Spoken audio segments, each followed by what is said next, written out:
18ാം ലോക്സഭയുടെ ആദ്യ സമ്മേളനം ചരിത്രപരമാണ്.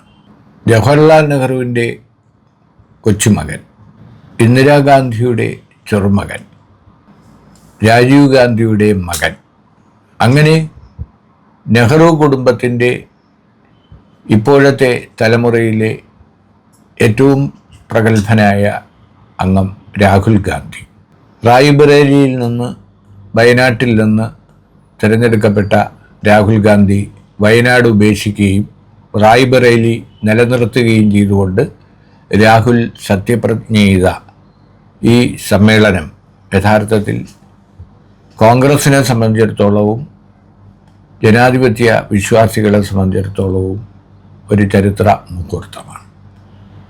സത്യപ്രതിജ്ഞ ചടങ്ങിന് തന്നെ ഒരുപാട് പ്രത്യേകതകളുള്ള സത്യപ്രതിജ്ഞ രംഗങ്ങളാണ് ഇത്തവണ ലോക്സഭയിൽ അരങ്ങേറിയത്.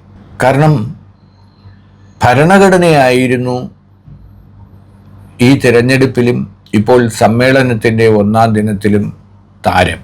ഭരണഘടന ഉയർത്തിപ്പിടിച്ചുകൊണ്ട്, ഭരണഘടനയുടെ ചെറുപതിപ്പുകൾ ഉയർത്തിക്കാണിച്ചുകൊണ്ട് ഇന്ത്യ മുന്നണിയുടെ അംഗങ്ങൾ സത്യപ്രതിജ്ഞ ചെയ്തത് പാർലമെൻറ്റിൻ്റെ ചരിത്രത്തിൽ തന്നെ അപൂർവ സംഭവമാണ്. വർഷങ്ങളായി നാം വിസ്മരിക്കുകയോ അവഗണിക്കുകയോ ചെയ്ത ഇന്ത്യൻ ഭരണഘടനയുടെ പ്രസക്തി ഏറ്റവും ശക്തമായി തിരിച്ചു വന്നിരിക്കുന്ന ഒരു തിരഞ്ഞെടുപ്പ് കാലവും അത് കഴിഞ്ഞ് പാർലമെൻറ്റിൻ്റെ സമ്മേളന കാലവുമാണ് 2ാം മോദി സർക്കാരിൻ്റെ ഈ കാലം. അതുകൊണ്ട് തന്നെ ഈ സമ്മേളനം ചരിത്രത്തിൽ ഇടം നേടുകയാണ്.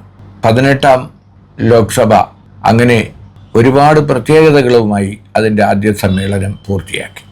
ആദ്യ സമ്മേളന ദിനത്തിൽ സ്പീക്കർ സ്ഥാനത്തേക്ക് മത്സരം തന്നെയുണ്ടായി.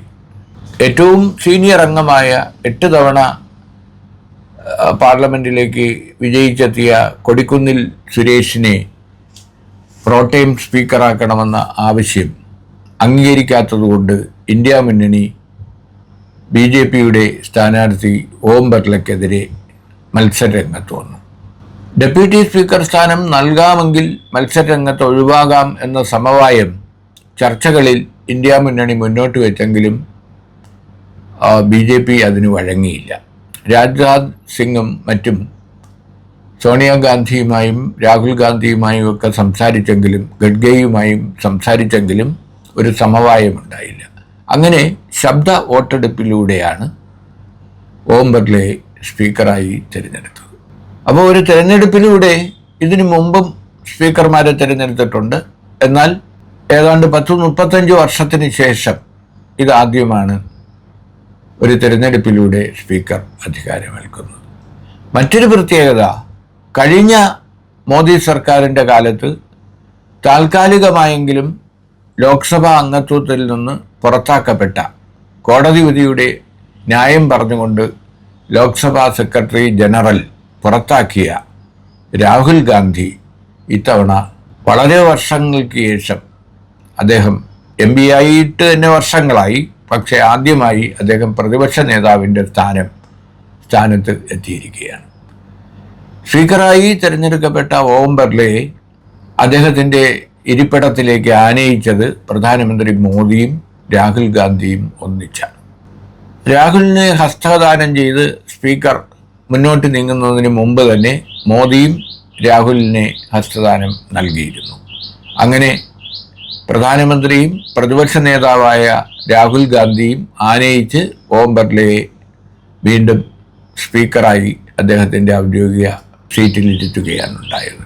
അങ്ങനെ ഒരു ചരിത്ര മുഹൂർത്തങ്ങൾ തന്നെയാണ്. കാരണം നെഹ്റുവിൻ്റെയും ഇന്ദിരാഗാന്ധിയുടെയും രാജീവ് ഗാന്ധിയുടെയും പിന്തുടർച്ചക്കാരനായ രാഹുൽ ഗാന്ധി വർദ്ധിത വീര്യത്തോടെ പാർലമെൻറ്റിലെ ലോക്സഭയിലെ പ്രതിപക്ഷ നേതാവായി അരങ്ങേറിയ ഈ സമ്മേളനത്തിൻ്റെ ദിനം.